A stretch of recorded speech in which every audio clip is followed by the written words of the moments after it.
The X-Zone radio and TV show is largely an opinion talk show. All opinions, comments, or statements of fact expressed by Rob McConnell's guests are strictly their own and are not to be construed as those of the X-Zone radio and TV show or in any manner endorsed by Rob McConnell, Relmar McConnell Media Company, Talkstar Radio Network, its affiliated stations, or employees.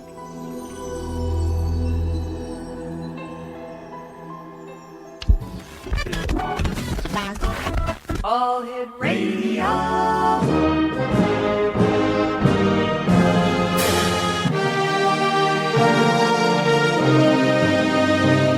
Welcome to the X Zone, a place where fact is fiction and fiction is reality.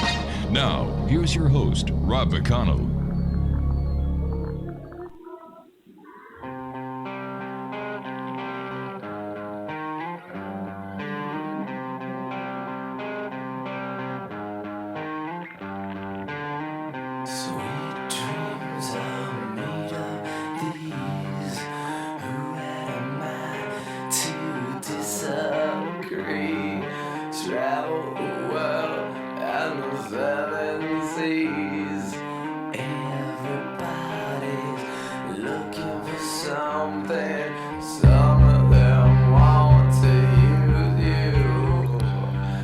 Welcome back to the X Zone, everyone. My name is Rob McConnell. We're coming to you from our studios in Hamilton, Ontario, Canada, on the Talkstar Radio Network and X Zone Broadcast Network. My toll-free number worldwide is 1-800-610-7035. My email address, xzone@xzoneradiotv.com. On MSN Messenger, xzoneradiotv@hotmail.com. And our website, www.xzoneradiotv.com. X-Zone Nation, my guest this hour is Mikaya Heart. Now, she grew up in Scotland. She is an author and a teacher who coaches people in the art of being human. Her most recent book is My Sweet Wild Dance, which is the story of her very own personal awakening. In 2002, Mikaya had an epiphany, which led her to sell her house and most of her possessions. She now lives from day to day wherever she finds joy. Joining me now from somewhere in Texas is Mikaya Heart. Mikaya, welcome to the X Zone. Well, thank you. I'm happy to be on the show. Tell us about the epiphany that you had in 2002. Well, when I look back, I see that there was a lot of things were happening that led up to it. But at the time, what I was aware of was that I had been deeply dissatisfied with my life, and it took a lot to realize that. But I was really questioning life. I was questioning myself, and I had been for years. And I had a remarkable I had a number of remarkable experiences, but this particular experience, I was driving along, and I had to stop the car and get out and look around me, because everything suddenly became incredibly beautiful. And I really don't know how else to describe it. It's like, in fact, it was indescribable. It was an experience of bliss, if you like, or satori. It was an awakening. It was an enlightenment. But for about 20 minutes, I was in a state of complete ecstasy and delight. And I knew that absolutely nothing was wrong in the world. And I was just delighted is probably the right word, but truly delighted on a very, very deep level. And I had, prior to that, I'd been asking a lot of existential questions about, who am I, what am I, why am I here in this world? And that experience really answered the question for me. I'm here to bring joy into the world. And so sometime after this experience, when I was driving along, it took weeks and weeks for me to really get a grip on that experience. But what it finally came down to for me is that I wasn't willing to keep on living my life the way I had been, now that I knew that it was possible to exist in a place of such incredible joy.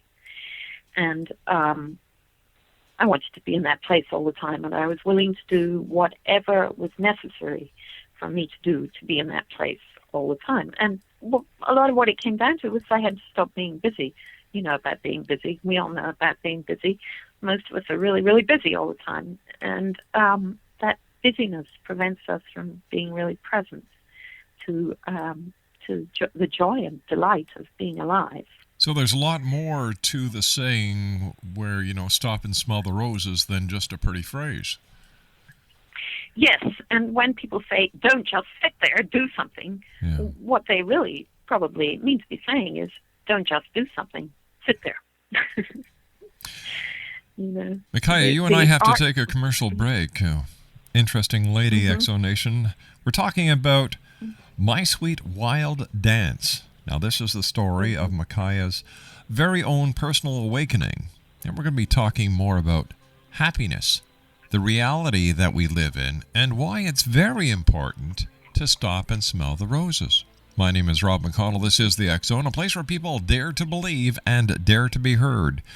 Right here on the Talkstar Radio Network and the X Zone Broadcast Network. We'll be back on the other side of this commercial break. And if you'd like to find out more about Mikaya, her website is www.mikayaheart.org.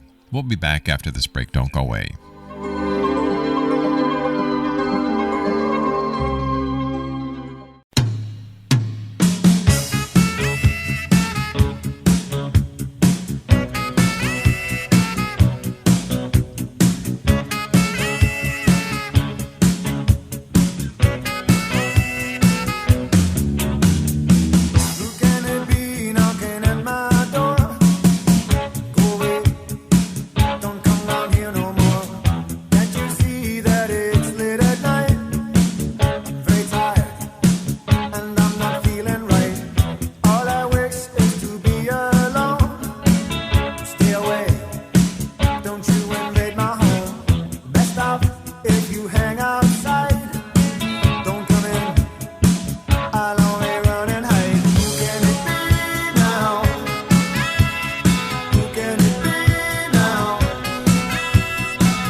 www.mikayaheart is Mikaya's website. And Mikaya, why did you sell your house? What was the reasoning behind this? And why did you just decide to travel and give everything up? When I looked at my life, I had to look at what was the most important thing in life for me. And being busy and getting things done just really wasn't it. I was very aware by that time that there was a great deal more to life than just getting things done. So I needed to get rid of what was keeping me in a place of busyness all the time and a place of getting things done and just learn to just be. This enormous wisdom comes to us when we're willing to just be. But it's not something that's encouraged. What did your friends and family say? Well, my family really aren't involved in my life. My friends, mostly they sort of rolled their eyes and said, oh, it's a midlife crisis and so on. Well, sure, I said, of course it's a midlife crisis. I'm in the middle of my life and you could certainly see this as a crisis, but this is what I need to do. And I've never regretted it. It's absolutely enabled me to live life in a much more real and genuine and joyful way. You seem to have a very deep belief in the possibility of miracles and the existence of spirits and other worlds. What brought you to those beliefs? Well, there were two things that were really instrumental in that. One is that I met a woman called Diana John, and there's a group of beings called Amag who speak through her. Now, I've actually been present for a number of people who do channeling, and I'm a little suspicious about quite a lot of it. But Amag were absolutely different. And what happened was I was in the room with a number of other people, and Diana went into trance, and Amag came through. Well, when they came present in the room, I had a physical sensation of the presence of wisdom and love. It was literally a physical sensation, and over time I've come to realize that true wisdom, true knowledge is a physical sensation. we know when something is right or wrong. We know it in our bodies. Yes. And because I felt it so strongly as a physical sensation, I couldn't deny it. I knew it was true that these beings who were present in the room with us at that point in time were absolutely the ultimate in compassion and wise, in compassion and wisdom. So that was part of it. And then the other thing was an experience I myself had. And this actually happened after I had made the commitment to change my life. I had said to whoever you say these things, I had said, I am willing to do whatever I need to do in order to live in a place of joy. Well, about a week after that I had made that commitment, I was riding on my horse, and I fell off my horse onto my head and lay there unconscious in the dirt for a couple of hours. And when I woke up very slowly, and obviously my head was very sore, and it was very cold. It was cold and dark by that time. It was about 7 o'clock in the evening in December. And I didn't have any memory, and it wasn't important to know, who I was or where I was, but I knew that this body, my body, was in trouble and I needed help. And so I couldn't stand. I was very weak. I couldn't stand, but I saw a car nearby, and I crawled over to it and pulled myself up and opened the door. And as soon as I opened the door of the car, I smelled mold. And at that point, I realized where I was, and I knew that the nearest help was about half a mile away down the road. Well, I couldn't walk. I couldn't even stand. So I couldn't get down the road. In the next instant, I found myself lying on the floor of the house down the road, and the woman who was living there was telling me she'd called an ambulance. So anyway, I went to the hospital and it was all fine. But the question is, how did I get down the road? Exactly. And I certainly I didn't walk or crawl because I didn't have a scratch on me, and it was, it was a very steep hill, and there were lots of trees and bushes and brambles and things, and I would have been scratched and bruised to pieces if I had crawled. So it's a miracle along the lines of a mother who picks up a car when her child is trapped underneath it. And having done it once, I knew, I couldn't deny that it had happened. And I knew that I wanted to do it again without having to hit my head. So that was very instrumental. I mean, really, those two experiences were absolutely pivotal for me. Meeting Armagh and then realizing that something, myself, whoever, whatever, I don't know, something moved me down the hill when I needed to be moved down the hill. Would you consider yourself a mystic or a psychic? I don't consider myself a psychic because I believe most psychics, they're able to see and hear things outside the physical arena, and I really don't do that. I can feel things, but they're more on a personal level. I can feel what's right and wrong for me personally. I do call myself a mystic, and I do that because I have more of an awareness of myself as a spirit, a being of spirit, a consciousness, if you like, than almost anybody I know. And that's partly because of my life experience. I after the episode with the falling off my horse and hitting my head, I went to talk with Armagh, the beings that I had met previously through Diana John. And I've been asking the question, for years I've been asking the question, who or what am I, and who put me here in this world, and for what? And Armagh said to me that they would recommend that I look in the mirror, not to look at Mikaya, but to look at and see who was looking back at me. So I did that, and it really was one of the most extraordinary things that has ever happened to me. I mean, again, it's very hard to talk about because actually nothing happened. I just looked myself in the mirror and jumped back in alarm.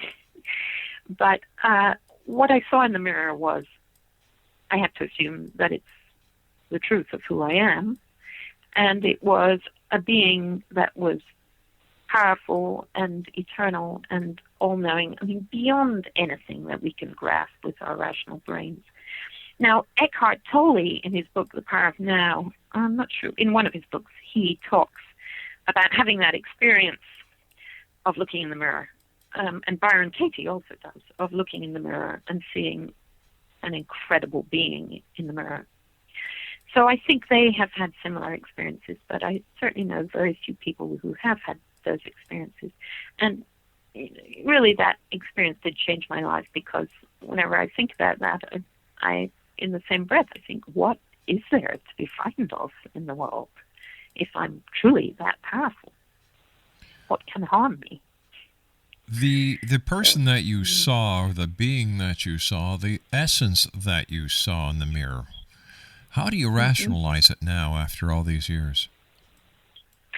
Well, I don't rationalize it. I don't try to rationalize it, because, I think our rational brains they're wonderful instruments. Mm-hmm. They're very useful tools, but they're not designed to grasp what I would call the vastness of all that is.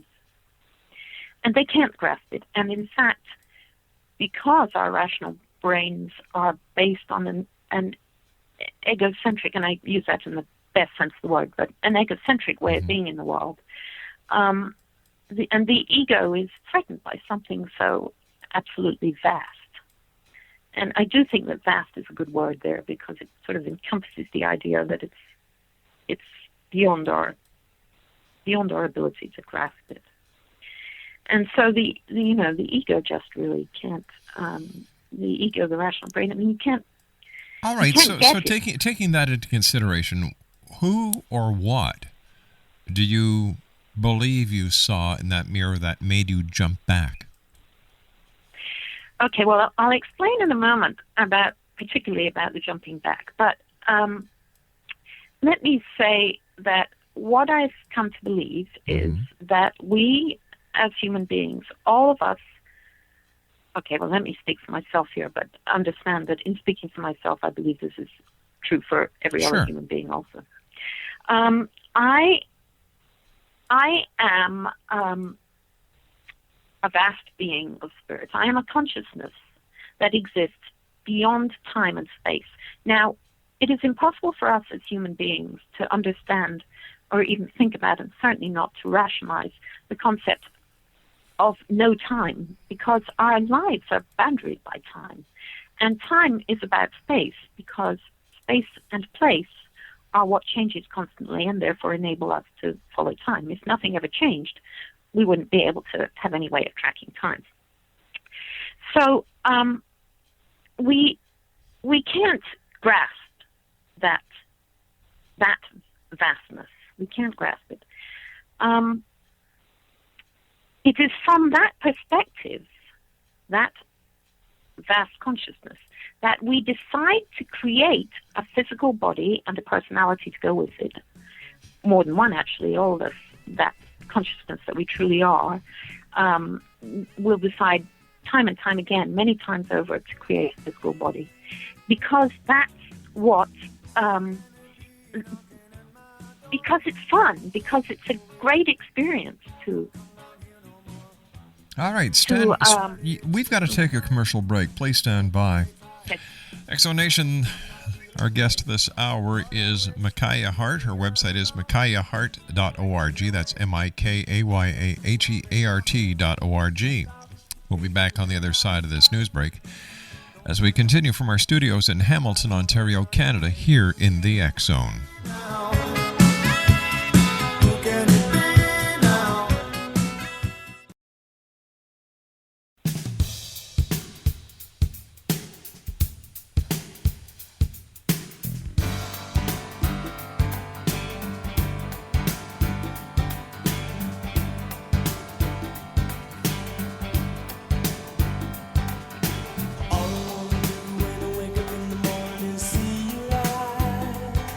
Broken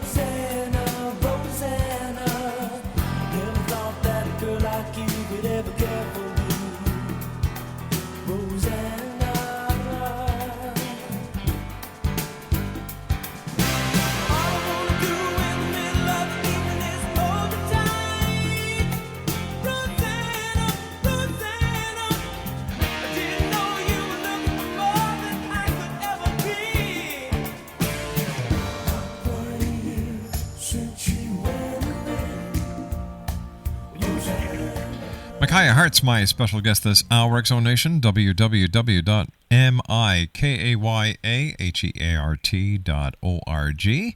She grew up in Scotland. She is the author and a teacher who coaches people in the art of being human. Her most recent book is My Sweet Wild Dance, which is the story of her very own personal awakening. In 2002, Mikaya had an epiphany which led her to sell her house and most of her possessions.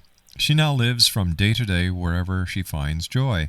And Mikaya, we were talking about, I guess, the very essence of a person. And I was wondering if we could just kind of, how would you summarize it? We are all vast beings of spirit choosing physical form. Oh. And choosing physical form time and time again. But the basis of who I am and who you are is an all-powerful being of spirit that exists outside time. So if we are part of a spirit, what spirit are we part of? Well, that's a very good question. What spirit are we part of? And, you're talking from a human perspective again, where things are divided up, and it's, from a perspective that is beyond any kind of hierarchy. Things are kind of not divided up like that. I mean, it's impossible for us to grasp it on a rational level. But let's put it like this. If I might be sitting at a table and I'll pick up a glass. Okay. Now I can say I picked up the glass, but in truth, it's my hands that picked up the glass. But your hands are part of you. Yes, exactly. And we are part of, our bodies. This personality, this body that I am, is part of this vast consciousness that is all of me. So I can say, I drove along the road, and the vast consciousness that I am did drive along the road. But actually, it's me and this body that drove along the road too. So you see what I mean? I'm just using the metaphor of I picked up the glass, but actually it's my hand that picked up the glass. And my foot probably doesn't even know that I picked up the glass. It doesn't need to know that I picked up the glass. Give us some examples of how your inner wisdom has come through. Really that's back to when I was saying about sensation that for myself, what happens is I'll get a very strong sensation of what's right or wrong. Mm-hmm. So, for instance, recently I walked into a house actually to interview someone, and for no reason at all, I couldn't wait to get out of that house. I couldn't bear to be in that house. I think we've all had those experiences where we meet somebody, they rub us the wrong way, or we enter a place, we know there's something wrong. And a lot of people put that to intuition. Yes, and I would say that's the same thing. Okay. It's, and some people, you can experience it more or less physically. I'm a physical kind of person, so I tend to really experience things as a physical sensation. But yes, intuition, inner wisdom, insight, all these things are the same, and it's a knowledge that comes, if you like, from the consciousness that we truly are. It has no apparent cause in this present physical world, and yet it's true and useful. It's as if you're saying that life is a form of a game. I am definitely saying that, but we choose this physical form because it's fascinating to be in a physical form that is limited when what you're used to is limitlessness. All right, let me ask you this: why would a being who has limitless abilities want to lower themselves into a species or into a form that has limited physical capabilities? Well, again, we're talking hierarchically. It's to lower oneself. Lower and higher are not concepts that exist in the conscious. I understand that, but here we are, two human beings discussing a theory, and my question to you was from one human being to another: why would a spiritual being or an essence or an entity who knows no limitations, why would they want to become a being that does have limitations? It makes no sense to me. Mm-hmm. Okay, well, we might ask, why would someone want to play a game of football when, you can take the ball and go and run and put it in the goal? It's a right? challenge. But we make a game, it's a game, and we make clear rules and limitations around it because it makes it an exciting game. If we didn't make those rules and limitations, we couldn't play the game. Well, football also has challenges. It also uses strategy. It uses your physical being. There's a lot of pride in when you play a sports game. So aren't these all positive aspects of what we call humanity? Yes, absolutely. I mean, I think humanity it's a wonderful thing. I'm not putting it down in any way at all. I think it's absolutely great we get to play around with this experience. But the question is, once again, why would we want to become humans if we come from a spiritual essence that basically has no restrictions whatsoever anywhere on this dimension or any other dimension? Well, because it's fun. And I'll simply say, because it's fun. For the same reason that any of us ever play a game. All right, we play a game in order to face challenges. Whether it's Scrabble, whether it's Monopoly, whether it's Toss the Frisbee, whatever. But I can't understand why people who believe in the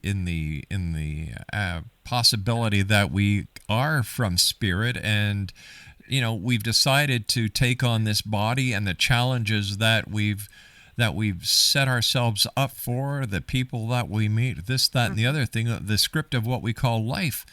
If we don't have to face these challenges, if we are already perfect beings. Well, I do think that a great deal of what's going on is absolutely beyond my comprehension or your comprehension or any human being's comprehension. There is something that can't be explained and that we can't understand while we're in human form. I have no idea what it is. But I do think there are aspects to our existence that are absolutely beyond our understanding. Yes, you're right. It's not just that we're facing challenges. We are facing challenges and enjoying them and, playing a game. But, there's something else. I don't know what it is. If that is the case and we don't know what it is, how do we know the supposition that we come from a spiritual body is real and not a figment of the overactive imagination of many? Oh, I think you don't have to believe it's real or not. It's absolutely valid not to believe it's real. I happen to believe it's real because it feels real to me, and I've had a number of very profound experiences that have led me to trust that feeling beyond my rational brain. So is it safe to say that these feelings are on a one-to-one basis, so that they are individualistic experiences? Yes, I would say that very strongly, actually. And I feel like I can say whatever I want, but the truth is, I can't persuade anybody else to believe in this. It is a personal thing, whether you have experiences that lead you to believe in it or whether you don't. It's a personal choice, and a lot of people go through life without believing it, and that's an equally valid way of living your life. I am not saying that everybody should believe this. It may be useful for some people to believe it. So let me see. So do you believe that humanity is on the threshold of being able to communicate directly with other beings who are not in human form? Yes, I do. I think that this world is going through an incredible shift. Actually, how it's been described to me is that we are just in the process of coming out of kindergarten.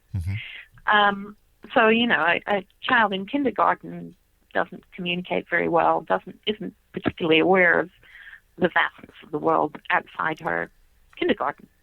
And I think that that's exactly where the world is, and we're just beginning to realize that this, not even just our universe, but the whole cosmos is full of other beings who live other kinds of lives and are doing all kinds of things. If there are other beings with all kinds of unheard powers who are interested in communicating with us, Mikaya, why don't they just come and talk to us?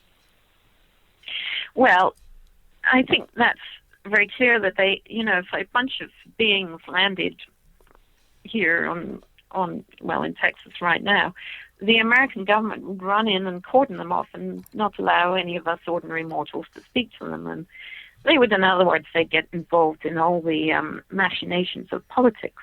And most of those beings are, they're not interested in that kind of scheming at all. And, who knows, they may have already done it for all I know, and they may be in cahoots with the government, and we don't know about it. But certainly there are many of them are not interested in being in cahoots with any government. They're not interested in playing those games. You presumably know about the crop circles that have occurred mostly in England, actually, Sure. but all over the world. Yes. And those crop circles, some of them are man-made, and some of them are certainly not. And they are messages from other beings, in my opinion. They are, and that's a very good example of the way that they are likely to want to choose to communicate with us. Now, a friend of mine said to me about the crop circles, when I said they're messages from other beings, she said, well, we're obviously not getting the message. And I said, no. Every single person who looks at a picture of one of those crop circles and says, wow, is getting the message. So, that's a good example of the kind of level of communication we're talking about. We're not talking about people who come and explain things to us with words. We're talking about something much deeper. Why do they think that we get the message of crop circles? Well, I've seen crop circles, and I look at them and I am puzzled by them. I'm not in wonder. I'm certainly not in awe. I just wonder what the hell the meaning is. And if these are intelligent beings, why don't they just tell us what they want instead of leaving all these encoded messages all over Hell's Green Acre? Well, they don't particularly want anything from us. Then why do they leave messages? Well, they're interested in us. There are an awful lot of human beings who are asking for help, and that help, what they're asking for, can't really be explained. I mean, like I'm talking to you now, I can't, and I've had all these experiences that changed my life, but I explain them to you or to anyone else. It doesn't really make sense to you, and they're personal. And everybody's response to the crop circles is a personal thing. It's a personal response, and it moves you or it doesn't move you. And you wonder or you don't wonder. It doesn't really matter which you do.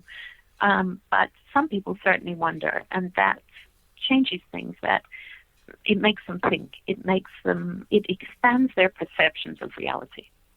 And that's really what the crop circles are about, and that's what communications from other beings, that would be what their intention is. What message do you get from the crop circles? When you see a picture of a crop circle, what does it mean to you? Well, I can't explain it in words, but I can tell you that I feel deeply moved. I'm absolutely amazed. I'm just left in awe that something so beautiful and so perfect, and they are perfect down to the last stalk of grain, can be formed like that, can be made like that. They are incredible images. They're deeply moving. I mean, I don't know if you've ever heard of sacred geometry, and Certainly. I certainly don't know a whole lot about it. I certainly have. Yeah, it's the idea that, certain images, especially when they're exactly geometrically, correct, that's not the correct word, but we use it, have a lot of power. And it's my experience in looking at some of these geometrical shapes that the crop circles are, that they are powerful. I'm moved by them. I can't really say any other way. But I think that concept of being moved by looking at something is that probably explains it better than any other words I can use. All right, stand by, Mikaya. You and I have to take our final break. Exonation, www.mikayaheart.org, MikayAHeart.org. She's our special guest. We'll be back on the other side of this commercial break. And Mikaya is the author of... Got your pencil and paper ready? Okay, here we go. My Sweet Wild Dance. Once again, her website, www.mikayaheart.org. And we'll be back on the other side of this break as we continue right here in the X Zone from our studios in Hamilton, Ontario, Canada, on the Talkstar Radio Network and X Zone Broadcast Network.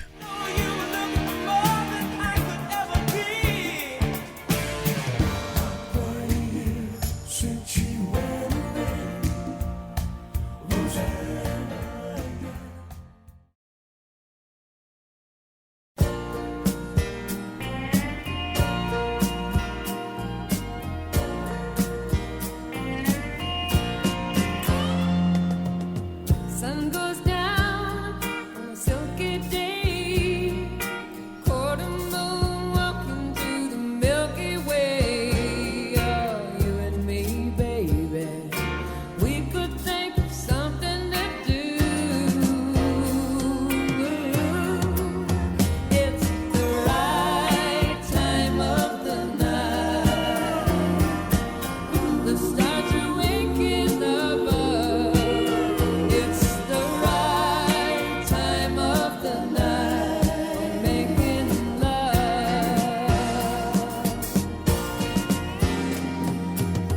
No use talking when the shadows fall. Night birds Welcome back to the X Zone, everyone. he says This is the X Zone, and we're coming to you from our studios in Hamilton, Ontario, Canada. Our special guest this hour is Mikaya Heart, and her website is www.mikayaheart.org, MIKAYAHEART.org. Mikaya, you know what? It's been great having you with us. I admire your ability to believe so strongly, and the experiences that you've had have certainly reinforced your belief, and I admire that. But I have to ask you at this point, do you believe the world is going through a major shift, and what do you see as the future of this planet? Well, I certainly do see that the world is going through a major shift. I mean, just looking at the ways it's changed in my lifetime and how many people have so much of a broader perspective on life.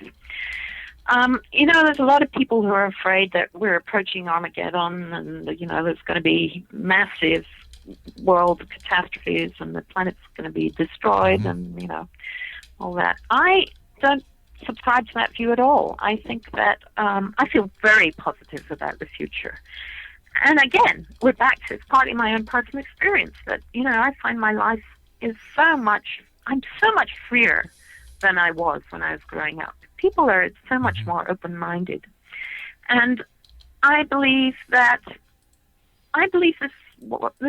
planet is changing in major ways. I think our lives are going to be extremely different when we look back in probably as little as 20 years' time. I actually believe, the way I put it, I was talking to someone else today, that I think we're going to be our currency, instead of having a currency of money, I think we will have a currency of compassion. Now, what that will exactly look like and how it'll work, I don't know. But I believe that it will be wonderful. And I really advise people who are afraid of the future that there's really only one way to approach it, and that is to decide that you're going to trust that you'll be in the right place at the right time and you'll be fine. You just have to trust rather than fear. I mean, if you're going to be motivated by fear, then the chances are it'll be really hard. And I'm not saying that these changes are easy. Yeah. I am saying that the outcome is going to be delightful. Mikaya, I want to thank you so much for joining us. We've run out of time for tonight, but continued success. Where are you going after Texas? Oh, I'm going back to California. I'm a kite surfer, and I'll be kite surfing in on the West Coast in the summer. Well, take care of yourself. Thank you very much for joining us. Continued success. Well, and thank you. do you have any other books that are going to be coming out after this one, My Sweet Wild Dance? I have a book that should be out this year that's on the art of being human and really explains what I feel we as humans need to be learning, studying at this point in time. Well, in order to face the future with equanimity. Well, good luck with that. We look forward to talking to you again in the future. Mikaya Heart's been my very special guest this hour. What a lady, what a story, what conviction. www.mikayaheart.org, MIKAYAHEART.org. We'll be back on the other side of this commercial break as the X Zone continues from our studios in Hamilton, Ontario, Canada at 6.5 minutes past the hour. Don't go away.